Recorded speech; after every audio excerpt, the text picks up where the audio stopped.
Parte con il piede giusto l'iniziativa sperimentale promossa dall'ente bilaterale per il terziario che punta a favorire le assunzioni nelle imprese del commercio. Si susseguono infatti al ritmo di una al giorno le richieste per l'incentivo di 5.000 euro legato all'assunzione di un dipendente a tempo indeterminato.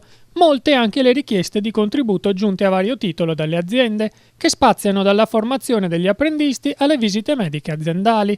L'andamento dell'iniziativa incontra la cauta soddisfazione del presidente dell'ente bilaterale Andrea Gaggetta, che confida di riuscire a dare un po' di aiuto e speranza ad imprese e lavoratori mettendo in atto tutti gli strumenti possibili per rilanciare l'occupazione e l'uscita dal precariato.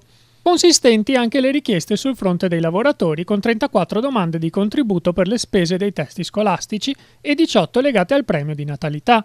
Numerose anche quelle per ottenere il sostegno alle spese mediche dei figli, per le tasse universitarie, l'asilo nido e i buoni mensa scolastici. Secondo il vicepresidente dell'ente bilaterale Danilo Denardi, il dato riguardante le richieste di contributi da parte dei lavoratori confermano le difficoltà delle famiglie nel sostenere le spese per l'istruzione e la salute dei figli.